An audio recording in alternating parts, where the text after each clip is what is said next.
the composition and the function. What's the composition and how does it work? So, the astronomers, through observation of the stars, they mark the shape of the star, and then over a period, they say, this star is not quite stationary. If it is stationary, then I must be moving, because it is changing, it seems to be changing position. Again, curiosity of the environment. Now, in those comments, I want to go a bit into the paper. This paper was presented actually last year, Science and Technology Workshop. Now, the title, Biotechnology. Actually, this means biological technology.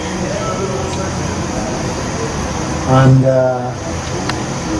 this is a very ancient industry. Many of you have seen brewers, local or something. That's the most ancient biotechnology for mankind, brewing beer. Now, as you know, has anybody here worked in a brewery?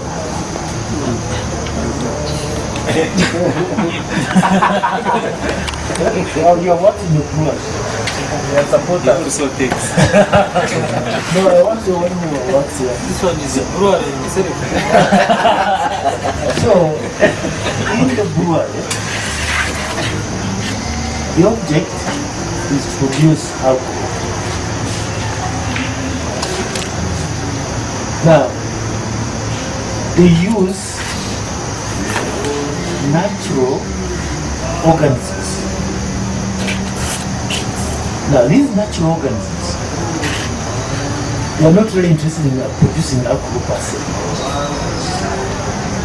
They are interested in existing. So, if you take starch, mix it with some organism, the starch will be processed and eventually produce alcohol. Now, of course, the ancient people, for alcohol, this involves wine, various types of wines and various types of liquors. The major content of all these kind of things is alcohol. Now, alcohol is produced as a byproduct, and the organisms involved, this is the easiest escape route. The other products, the intermediate products, can be dangerous to the organism. So the organism produces alcohol as a tail end, but in the process, these organisms get energy to run away. I want to thank the professor for that wonderful exposure you have given us. I want to thank the audience here, my colleagues, for always coming and actually being very attentive and very participating. I want to thank you so much because you have a lot of commitments and you come to engage into debate. And I believe it is this kind of debate that is going to move this country and the continent forward.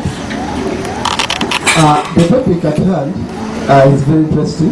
The professor, I will begin where he stopped. One, by accepting that science is out of curiosity. It is out of research.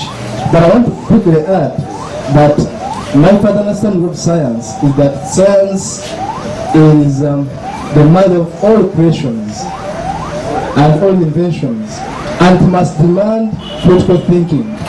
It must demand critical thinking. It must demand logic, application of logic. It must demand application of reasoning. We must reason. We must think critically. We must apply logic, and we must research. So, if science is all that, then I have to appreciate you again, Professor, that because you have given us different dimensions on how we use science in our day-to-day lives. Because some people tend to think that science is alien. They think that you must go to school to be a scientist or to apply science. And Professor was clear, I was very happy on that all of us one or another apply science.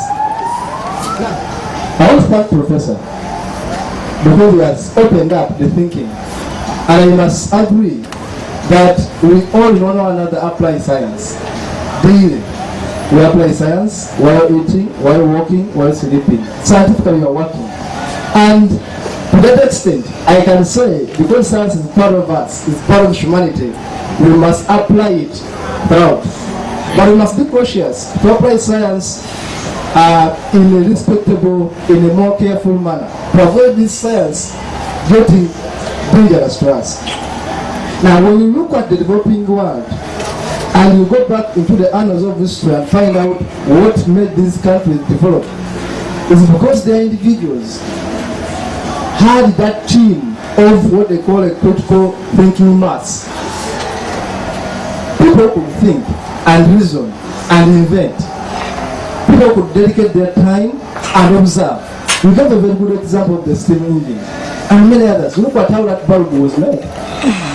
And how many times the maker of it failed? More than 1,000 times. And he was saying, I've learned more than 1,000 ways of not making the bulb successful. But he was not calling it failure. Because that is science. Science we are observing and putting into practice. Now, when you look at these developing countries and you look at the developed ones, you find a difference between our level of dedication towards applicability of science and their level of dedication. If you look at China, for example, you look at Japan, and you look at how their children use their free time to use science to make things, how they are making these toys we are using here, how they are making all these small things, children making them, because they are engaging their reasoning with a scientific approach and now using the technology we are talking about today. Now, science can be so good, but we must accept that science must be used profitably. For example, I wanted to point out how the inventions of today have wrecked the world again on the other side of science. If you look at the global warming today, and you look at the causes of the global warming, we have been crying of late in this January. All of us have been crying of the too much heat. You must have witnessed that, at least in Uganda here. There was too much heat the whole of January, and it was terrible in the villages. And it is not only here. When you ask questions around the world, they are going to tell you that things are getting bad. You are going to see forests burning. Not so, those of you guys watching TV, you are seeing forests burning in these countries, catching fire without anyone setting it on, because the heat is getting too much.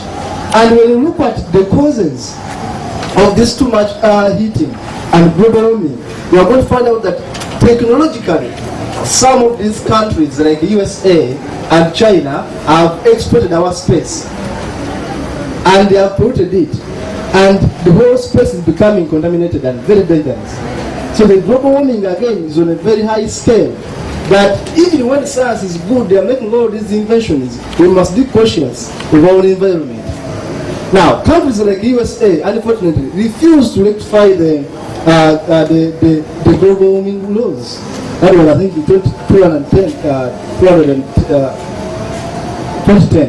Sorry, there was that convention which USA and China refused to rectify.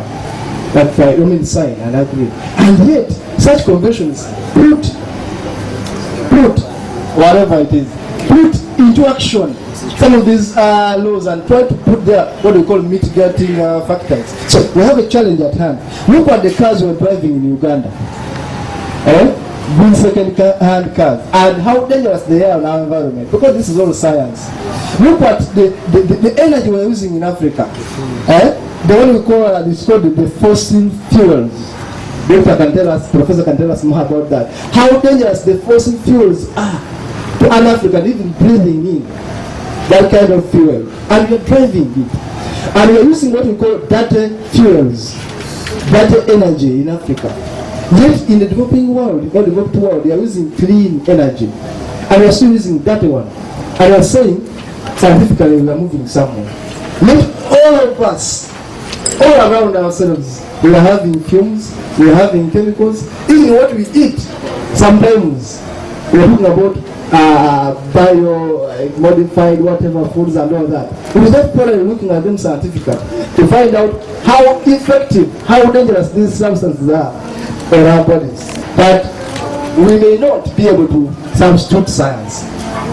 Since we agree that science is part of us, how are we going to substitute it? By myths in the Bible, by dogmas we are talking about, by religion, without knowing where it came from and where it is going. So how are we going to substitute science? Because science is logical. We prove it. If you are going to tell me that someone delivered a child without conceiving, without sleeping with a man, I will ask you scientifically prove. We may end up failing. So science has no substitute. Excuse me. But we may perfect it. When you look at the gap between what is developed and what is developing, as I said earlier, lies in their being able to apply science in a useful manner. And us, what is happening? Without using our own science, without waking up to use what is possibly better for us, without utilizing the resources right here, we are failing to use the science around us for the betterment of our own world. And we think a white man is going to come all the way from America, whatever, and come and help us do delivery in Africa here. So what I'm saying is simple, that we must begin exploiting the sciences around us and within us and become a better nation. And then avoid these dogmas, because science disapproves some of these dogmas we are talking about, these beliefs, these retrogressive cultural traits, and all these things that are taking us back. Look, for example, the issue of AIDS in Uganda. We had a good fight at first. Now we are going back because a certain church is saying, when I pray for you, you will get healed. And there's no logic in that. Because honestly, if you have HIV, get the drugs. But someone is saying, I'm going to pray for you and you get a miracle. Now you see science and myths and dogmas. Can they match? They do. Okay? Now, someone is sick and you're saying, I'm going to pray for you. I heard about the DAIA ministry and the miracle babies. You must have heard about that. Someone says, I will make for you a baby. The DAIA ministry. And the man went even ahead and fooled the Americans. He called a bishop from Kenya. And someone says, I'm going to pray for you and I'm going to get a baby out of a miracle. Yet science is saying, even if they are saying you are infertile, you can be made fertile. You just go here. Which doctor said? Is it Dr. Sally? Which doctor is actually the fertility center? Somewhere there. Not so. There in Ukoto. Science is saying everything is possible. Even if you are infertile, they have said you are doomed. Something may be done. Scientific, not witch doctor. And you get fertile again and have a child. Instead of saying the miracle is going to come. Okay? So, which doctor will get science, but the magic science you're talking about, which cannot be proved properly. There's evidence here. So, we are saying, in this century, the 21st century, it must be the century of science, and we must use it profitably for our own betterment. Finally, I must point out that as a country, we need, again, to see whether the myths we have, whether the beliefs we have, the dogmas in religion we have, are compatible with science. if you are going to move ahead. If my culture, not all cultures are bad, but some cultural traits may be taking us back. If in this century, sincerely, you are still forcing someone to get circumcised, running after him all over the town, without his consent, because the culture says so, we must think in this century and say, some of these cultures must be changed. If in this century we are beating your woman, because a man must speak and a woman must not answer, there must be something missing. So the science must begin within us. We reform the cultures which are not so good. We look at our religions. We ask questions. Where are we going with these religions? If some dogmas are not right, we ask questions. We check them and move forward. Because science is proving that some of these dogmas are not factually true. How are you going to tell me, Mr. Moderator, that someone can walk on water? Because you may sink if you try it. Right? How are you going to tell me that someone is going to make bread just like that and feed thousands of people? Scientifically may be wrong. So science is going to tell us one thing: ask questions, good questions, and prove them, and move forward. Africa as a continent must move forward by asking the right questions and dissecting good from bad. I thank you so much. Thank you. I think the religious people have not clapped. We cannot stop. The witch doctors have protested. Dear comrades, good evening to all of you. Governor, thank you very much for this opportunity. And specifically our dear comrade, welcome. I want to draw your attention to my brother's concluding remarks, especially where you observed the issue of culture, drawing in examples of, I think, our brothers, the Bagisu, who ran after their colleagues for circumcision, and a number of other that he brought forward. But I want us to go back and look at this thing called culture. What is culture? The Americans themselves have got their own culture. I do not think, for instance, that somebody who thinks that it is his predestined duty to direct others on how to behave is any better than a Mugisu, who thinks that everybody who is not only Mugisu, but who happens to be in the geographical location of Mugisu land is supposed to be circumcised. The Americans direct on how the Iranians should behave, what they should have, what they should not have. That is so different, therefore, from a Mugisu who says as long as you are a Mugisu, then you must circumcise. So at the end of the day, we should go further to examine what culture is. What are those good values you as a community which you think every member of your community should embrace? And even some are even very arrogant, they go beyond. At least the Wagisus will not get others who are non-Wagisu and they force them to circumcise. So the picture is broader, and probably next time we shall look at the bigger picture. And this science, I didn't listen to the presentation. I want to believe this was the discussion. Yes. What I found in the progress. This science, to me, of course, has got the good and the bad. But essentially, science is supposed to be good. It is us who make it bad. When you potentially divert what would otherwise be good into unnecessary energy that you exert on others, development of atomic bombs, nuclear. We use nuclear for advancement of technology and production of other goods. But if you use it for purposes of wiping out, like Comrade Fidel Castro calls it, nuclear winter, that you can create nuclear winter just within a minute.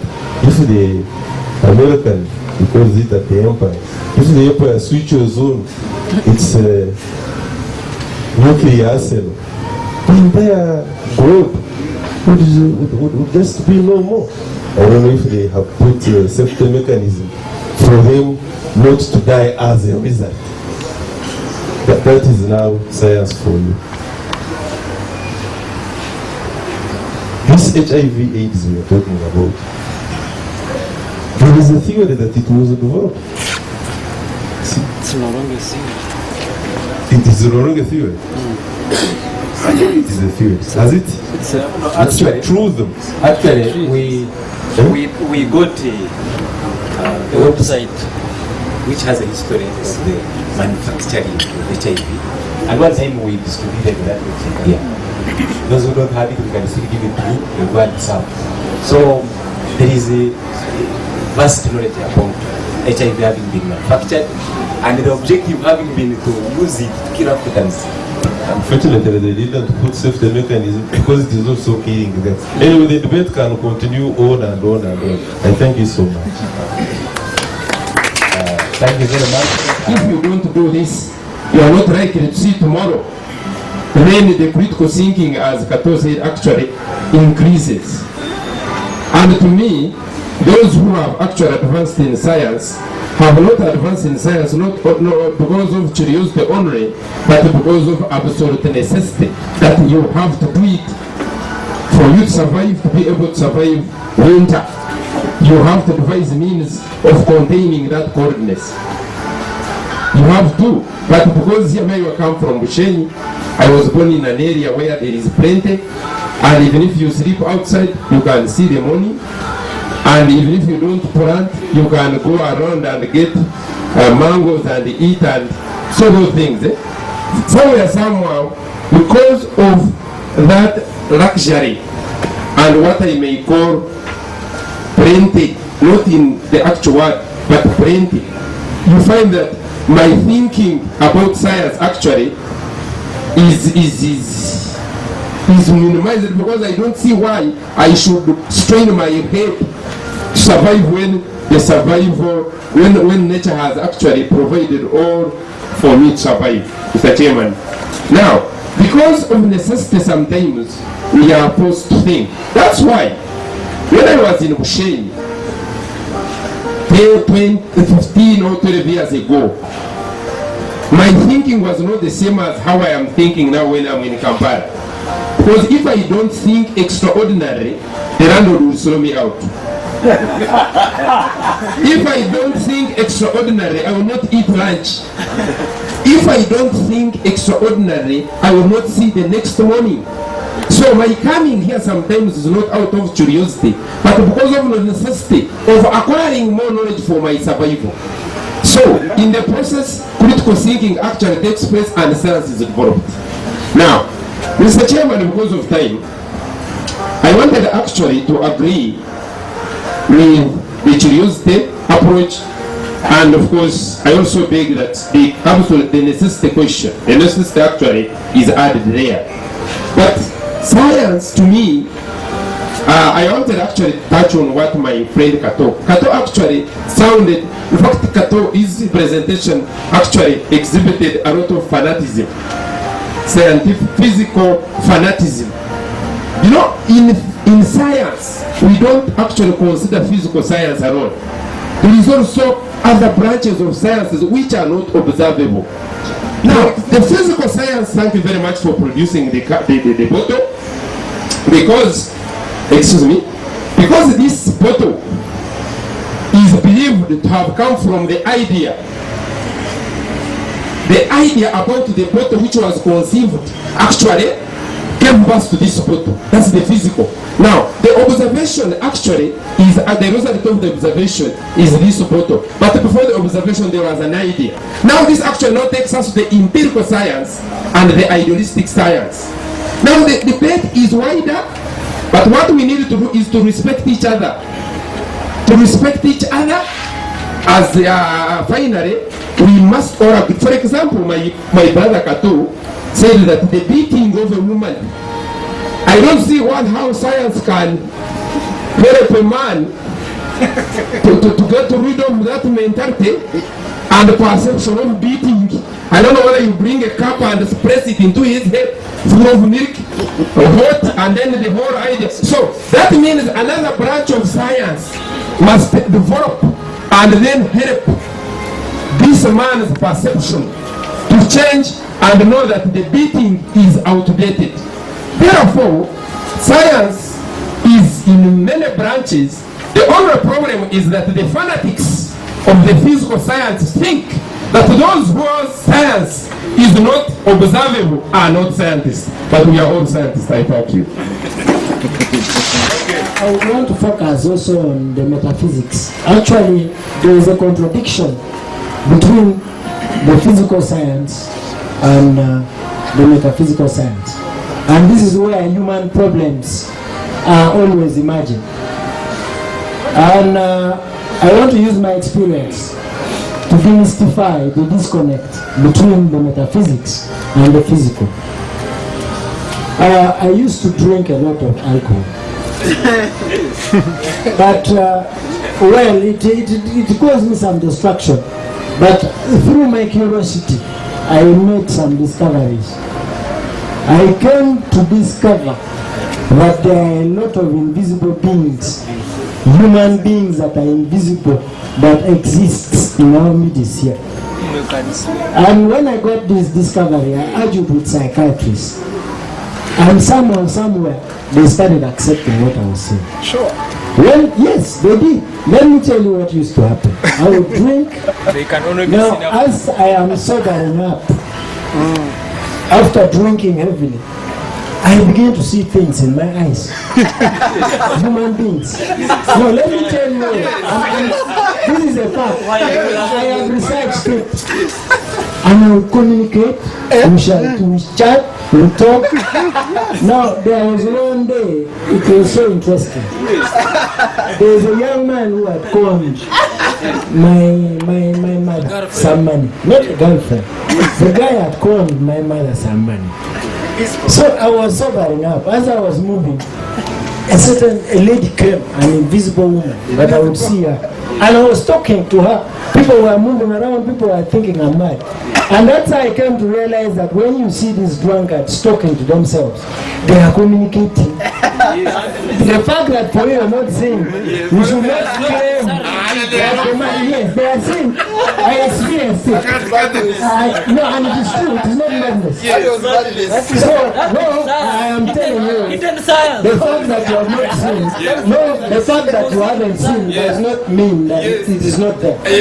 So, this war was out there. You see, let me tell you what happened. I'm concluding. But what I'm saying, I'm trying to bring in the argument that there should be a compatibility between science and spirituality, which is the metaphysical component of science. But for him, he's misconstruing and talking about insanity. No, he has understood now. Well, the argument is this. Science purifies the idolatry and superstition of religion. But religion purifies the errors and false absolutes of science. You understand? So much so that if the two can converge, what you have been saying is climate change or global warming would not be there.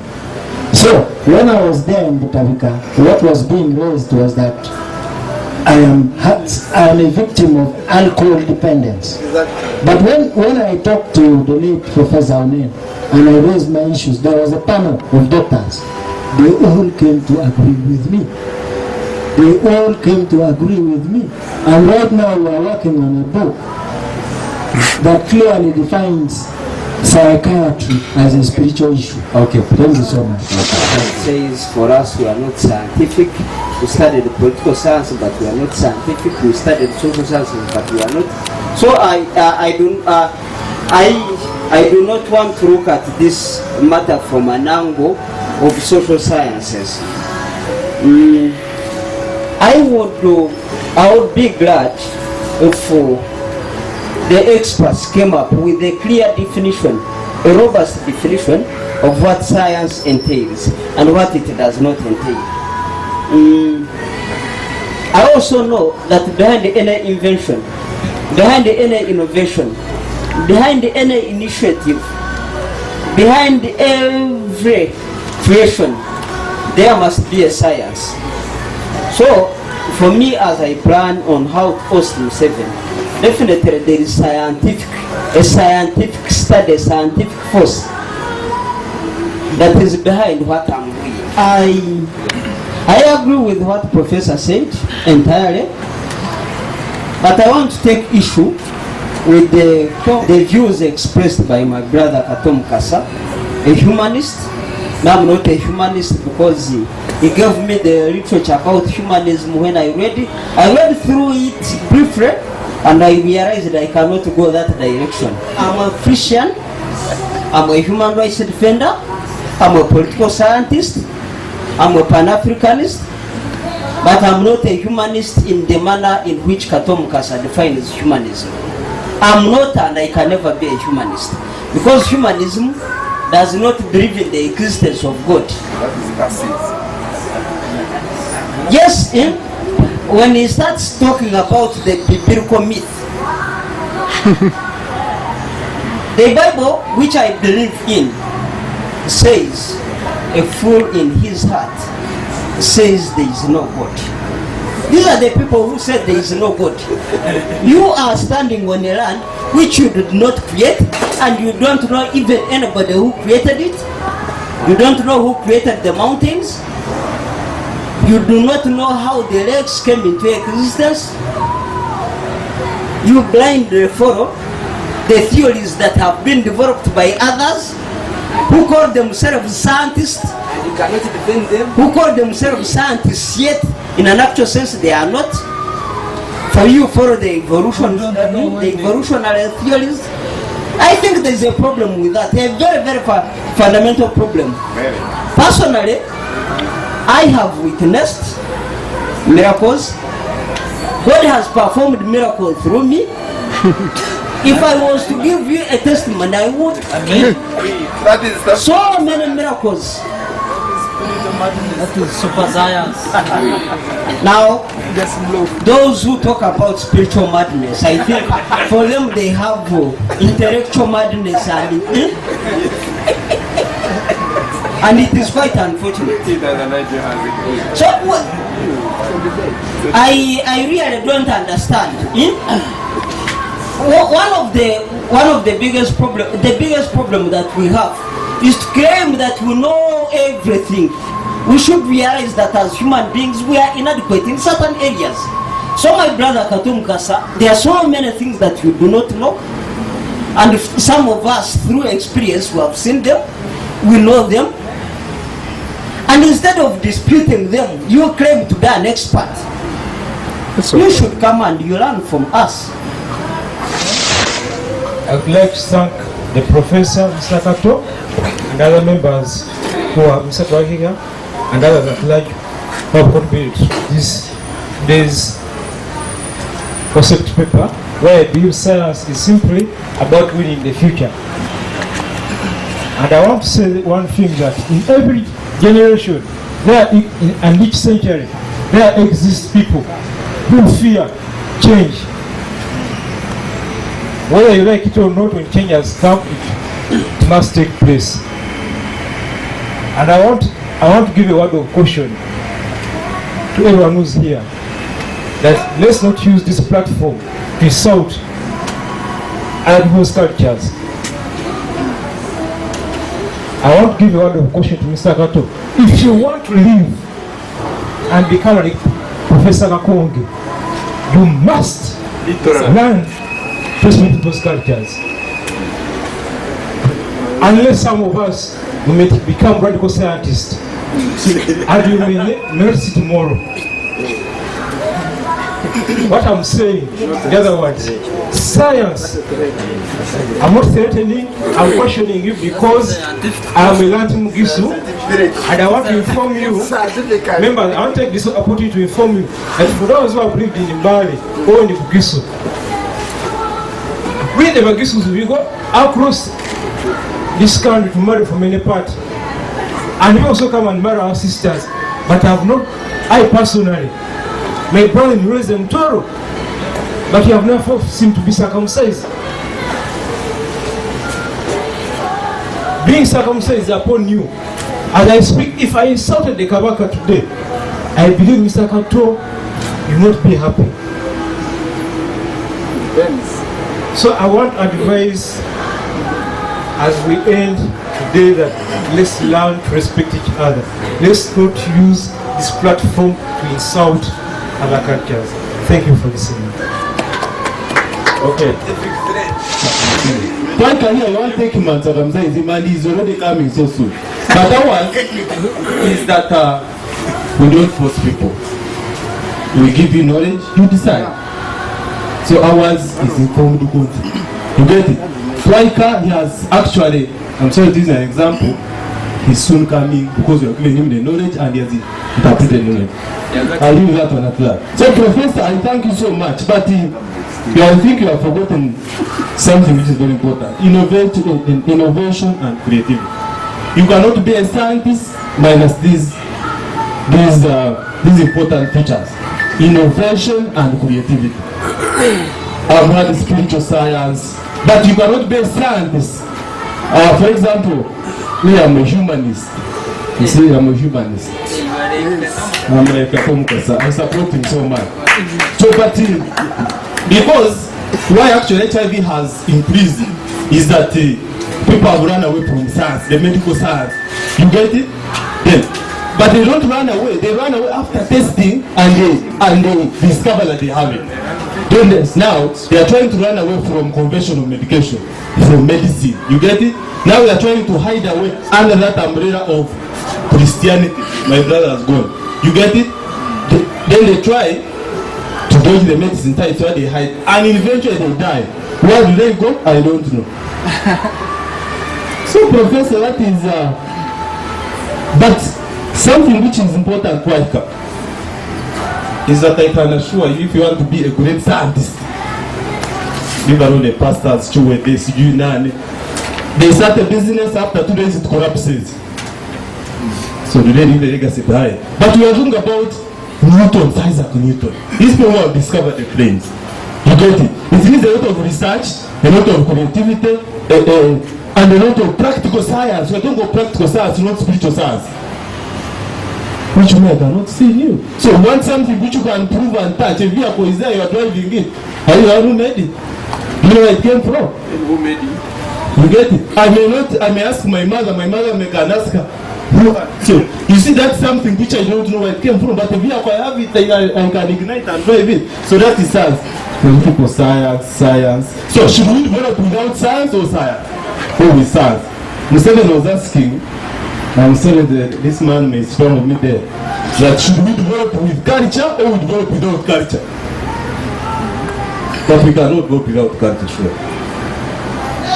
So, Katumkasa, as when the Wagandas were writing here, they were forcing us to sing Uganda. Why were you forcing us? Because everything that is embedded in Uganda is through the what? A curriculum which is given to you from Britain. Do you expect those people to give you a curriculum that will promote science in Uganda? According to your brain?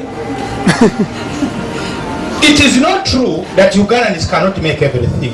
You have talked about the guns, atomic theory, everything. They know them. But I tell you today, a Ugandan, if you make a gun, they will arrest you. Because of the top, bigger umbrella of colonialism. So unless we fight certain things ahead, you cannot be creative. In my opinion, the first thing we would look at, if we wanted real science that could help Africans, one, because let us look at a child born from America and a child born from Uganda. A child born from Uganda, when the child is 1 year, Mr. Chairman, all the parents are blaming that child. The surrounding environment is blaming that one. The other child, the environment around is praising the child. So the praises will encourage the child to do whatever science the child is what? Thinking about. You try to touch a younger child touching that bottle, the father will come. Why are you touching my bottle? Yet the child has seen some science in that one. So in Africa, we have got a mindset whereby we have been misdirected by those colonial master. So my first opinion would be, let us address the African pure curriculum, whereby everything that we want will be through the schools. Because, Mr. Chairman, there is a difference between schooling and education. Those people normally provide education, not schooling. For us, we go to school, and we think that everybody who goes to school is not knowledgeable. Whereas for them, you may go to school, you may go to the vocation, you may go everywhere, but for them, education is more paramount. So, in my opinion, Mr. Chairman and comrade, we would think about how science can transform us from one level to another level. As I conclude, Mr. Chairman, the professor talked about so many things, atomic theory of matter. Of course, depending on the discipline that you took, if you took geography, I would know that through weathering, rocks are broken down. That is science. But after knowing that the rocks are broken down, there must be something bigger than that. When you go to America and those developed countries, a country, the first thing they do on top of the curriculum, they develop a research base. What is the research base for Uganda? That whoever wants it to promote science, you go to that area. Are you getting it? People have been talking about physical science and social. Physical science was the original, but social science came as a mechanism of human being, the way how you can misdirect another human being to control that person.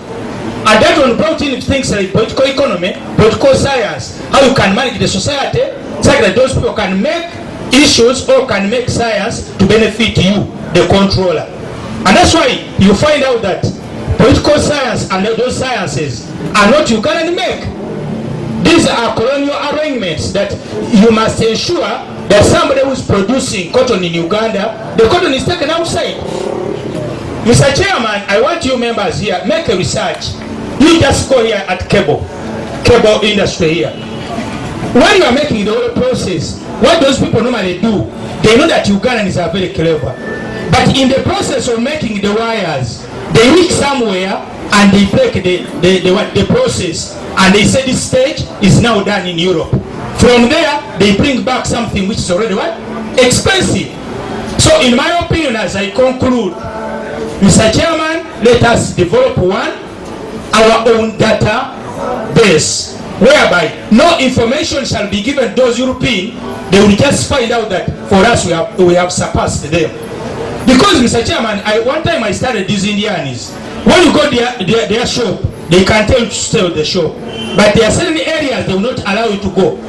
Because you are going there to research their technology and even find out more how they are making money.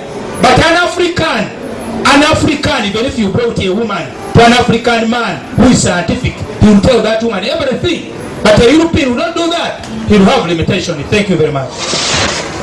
February is in the US is considered a Black History Month. So I don't know if it was by coincidence or the choice of this.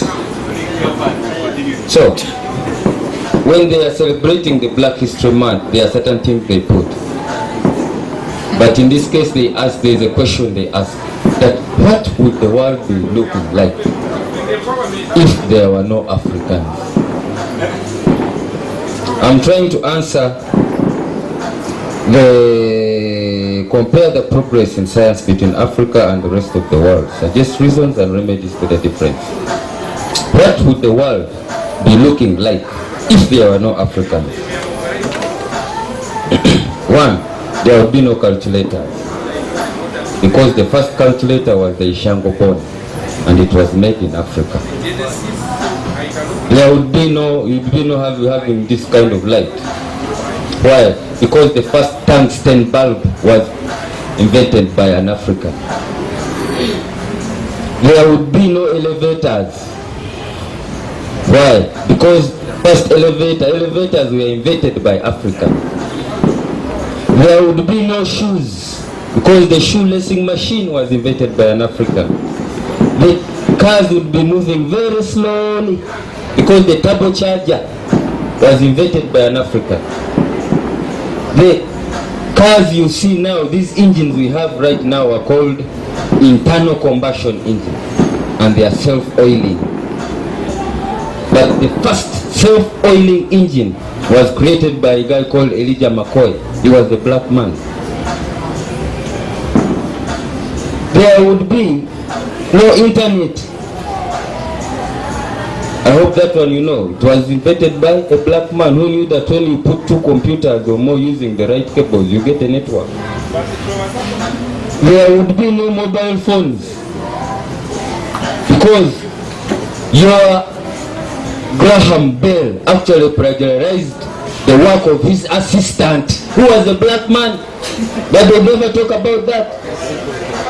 Yes, man. Actually, Sparky Blacks. Yes, Spark Black, by a black man. There would be no blood transfusion, because artificial plasma was invented by a black man, Dr. Charles Drew. There would be no heart transplants, because the first heart transplant in the whole world was done in South Africa. Though credit was given to a white man, but his instructions or he was supervised by a black man who had been actually relegated to being like a cleaner in that hospital because of apartheid. How come they wrong transplant? They are there. Is a routine now.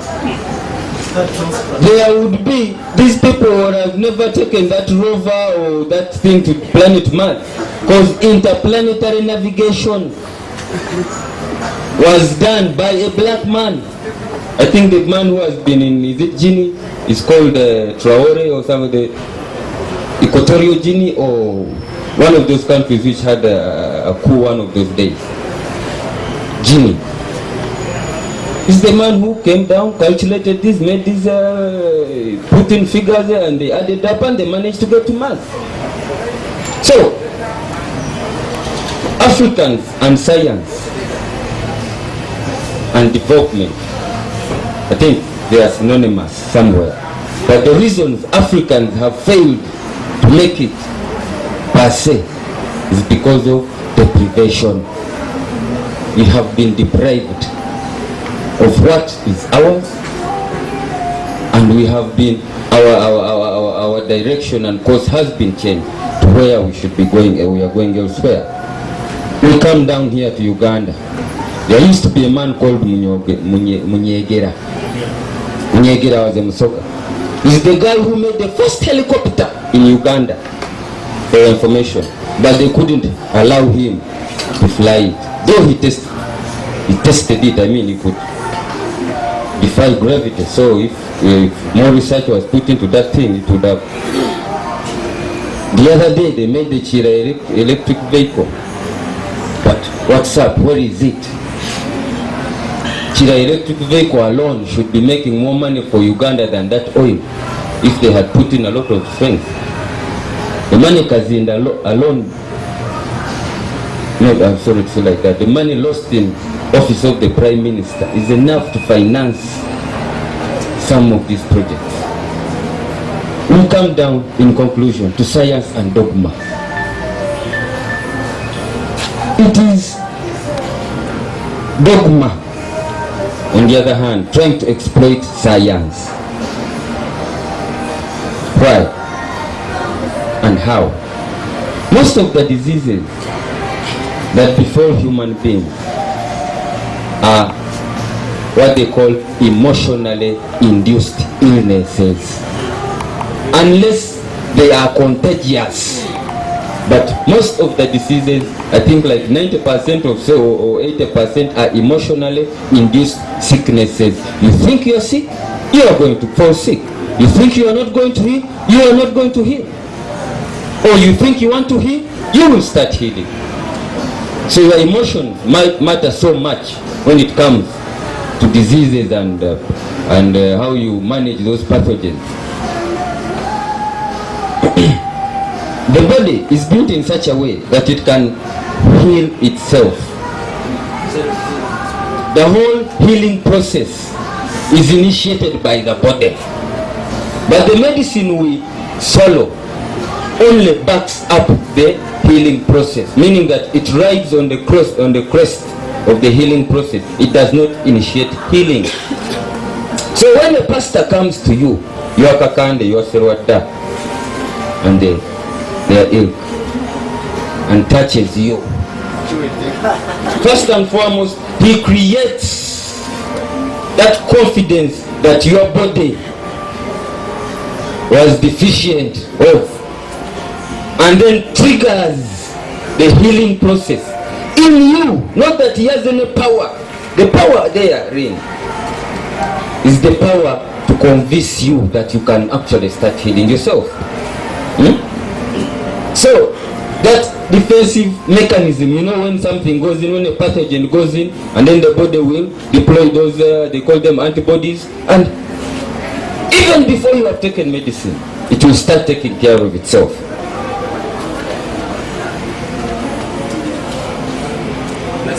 And lastly, somebody talked about curiosity. The professor talked about curiosity, and then your friend added necessity to curiosity, and I just found out that curiosity without necessity equals romance. Thank you very much.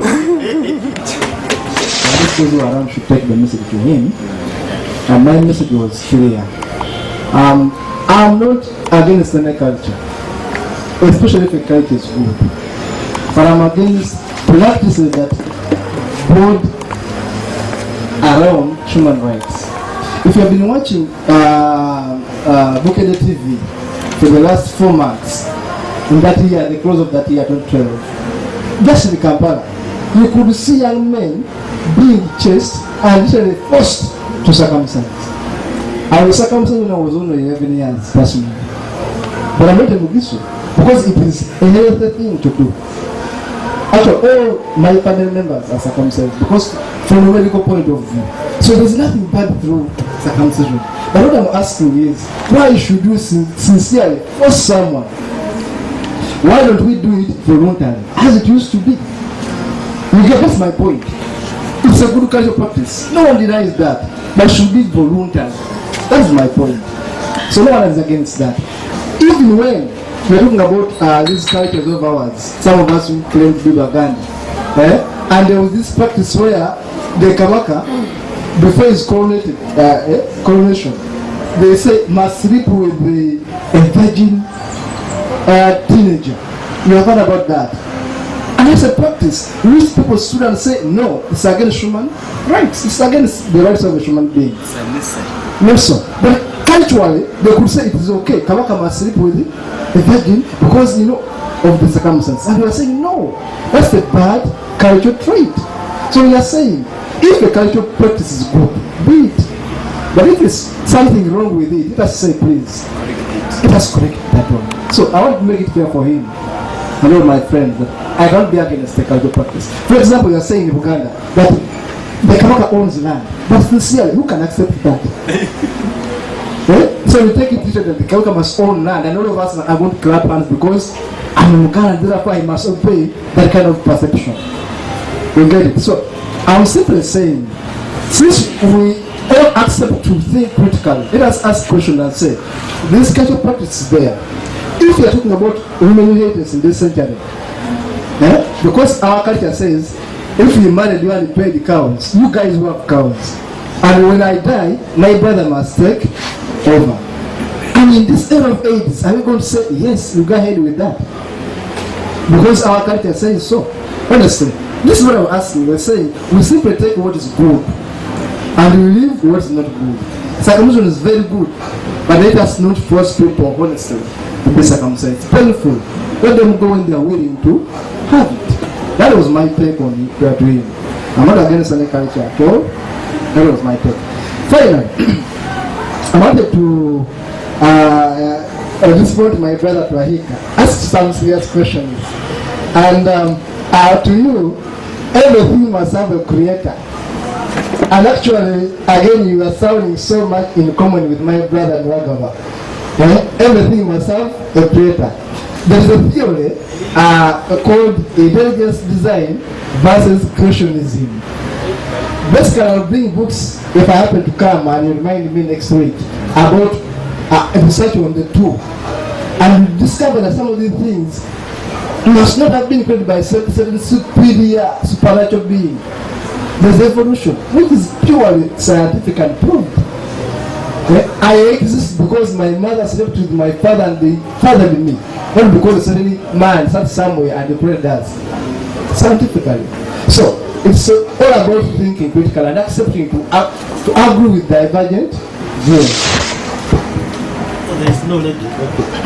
Gentlemen, I thank you very much for your presence here, and I hope that the general discussion got one or two things. I begin by what the chairman commented on. In my paper, I do emphasize the idea of innovation. And what is innovation? You know what innovation is?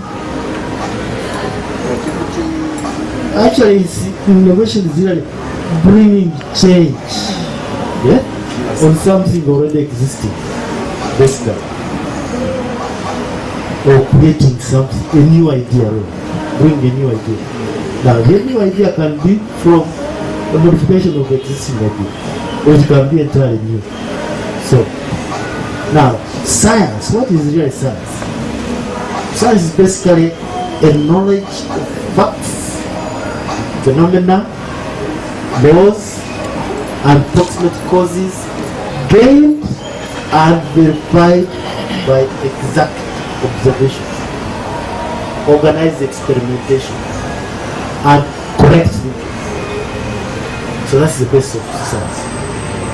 So I was trying to summarize a lot of things which are really scientific, but unless they are correctly experimented with and confirmed, they're just conjectures or ideas. So, now, what is the base of these kind of things? Even experimentation is basic curiosity. And you're trying to verify your curiosity, the base of curiosity. Are there some facts which can back my curiosity? And then you improve rather you create knowledge.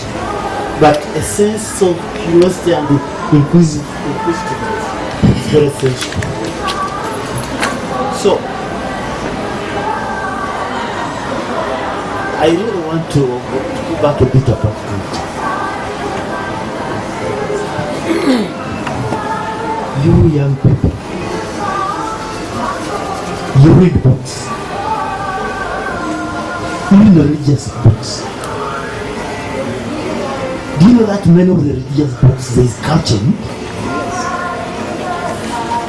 Culture. There is culture. Hmm? For example, when you talk about the Bible,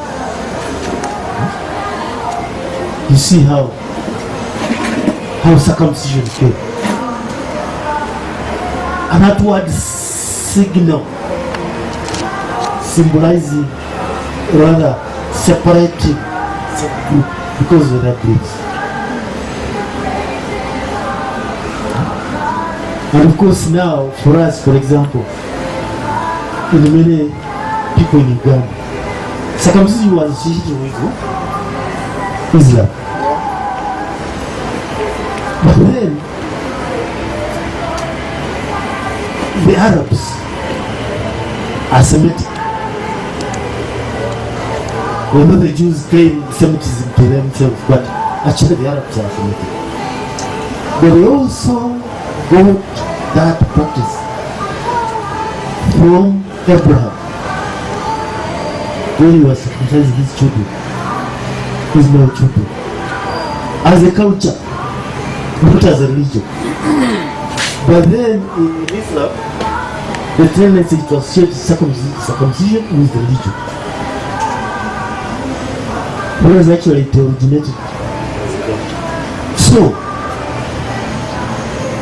all these things can create curiosity and inquisitiveness but then can be confirmed by scientific investigation. And scientific investigation in many ways, in some cases, may not be that confirmed by experimentation, but by studying a number of documents and what they are saying, with what the opinions and what opinions correlate with what.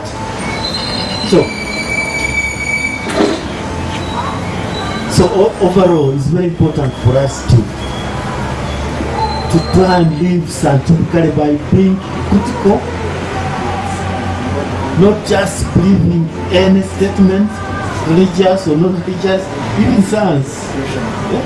There are many myths which are science. But what I want to emphasize here as we end,